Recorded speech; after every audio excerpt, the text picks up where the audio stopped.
నమస్కారం. ఈరోజు ఈ పత్రికా విలేకరుల సమావేశం చేసిన వైఎస్ఆర్సీపీ పార్టీ నాయకులకి, అభిమానులకి, పత్రికా విలేకరులందరికీ అభినందనలు. ఈరోజు మిత్రుడు మాట్లాడినట్టు మొన్న జరిగిన జడ్పీటీసీ ఎన్నికల్లో ఒంటిమిట్ట, అదేవిధంగా పులిమెందుల్లో మీకంతా తెలిసిందే. మిత్రులంతా ఇక్కడ చెప్పారు. నిన్న జరిగిన ఎలక్షన్లో మన ఆంధ్రప్రదేశ్ చరిత్రలో బ్లాక్ డే. గతంలో ఎక్కడ కూడా ఈ విధమైన దుర్మార్గమైన ఎలక్షన్ జరగల. మీకంతా తెలుసు. ఎక్కడ చేసినా కానీ వైసీపీ పార్టీ నాయకుల్ని, కార్యకర్తలను భయభ్రాంతులు చేస్తారు. ఇంట్లో నుంచి బయటికి రానిలా, స్వేచ్ఛగా ఓటు వేసుకునే హక్కు కూడా కల్పించాల. ఈ ప్రజాస్వామ్యంలో ప్రతి ఒక్కరు ఓటు వేసే హక్కు ఉంది. కానీ అది పులివెందుల్లో, ఒట్టిమిట్టల్లో ఎక్కడా కనపడాల. అధికారులు కానీ, ఎలక్షన్ కమిషన్ కానీ, పోలీసులు కానీ ప్రజాస్వామ్యాన్ని కాపాడి ప్రజలకు అండగా ఉండాల్సిన పార్టీ ప్రతినిధులు ఈరోజు ప్రభుత్వానికి అండగా నిలిచారు. వాళ్ళ పార్టీ నాయకులకి వాళ్ళకి అండగా ఉండారు. ఆ విధంగానే ప్రజలందరినీ సోషల్ మీడియాలో చూస్తున్న కలెక్టర్ ఎదుర్కొన్న దొంగ ఓట్లు వేస్తున్నా కానీ పట్టించుకోలే. ఈసీ కమిషన్ కూడా వాళ్ళకన్నీ ఎవిడెన్స్ వచ్చినా కానీ ఎందుకన్నా బయట దాని మీద యాక్షన్ తీసుకోవాలా.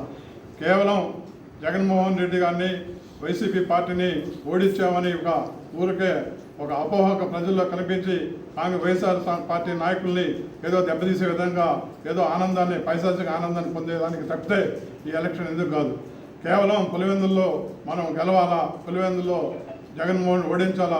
రాష్ట్రానికి అంతా కూడా జగన్మోహన్ రెడ్డికి ఏమి లేదు, జగన్మోహన్ రెడ్డికి ఓడిపోయాడు, పులివెందులనే పట్టలేదు. వైసీపీ నాయకులందరూ కూడా వీళ్ళందరూ కూడా ఈ విధంగా చేస్తే అందరూ కూడా నిరుత్సాహానికి గురవుతారు. వైసీపీ పార్టీని దెబ్బతీయించిన అపోహ తప్పితే ఎలాంటి లేదు. మేము తెలియజేస్తున్నాం, ఎంత అణగదొక్కినా కానీ వైసీపీ పార్టీ ఎక్కడ కూడా ఆనుకోదు.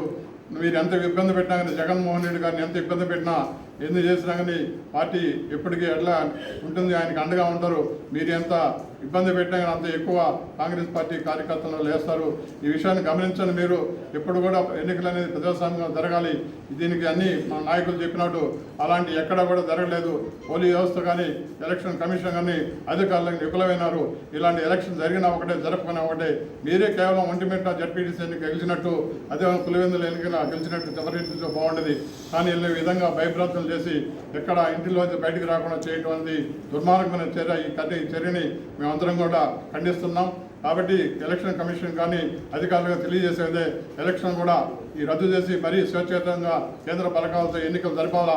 కేవలం 600 ఓట్లు మన జడ్పీటీసీ ఎన్నికల్లో వచ్చాయని కేవలం అలా ఇండిపెండెంట్ వాళ్ళకి కానీ రాకుండా, వీళ్ళకి ఎవరికి ఓట్లు రాకుండా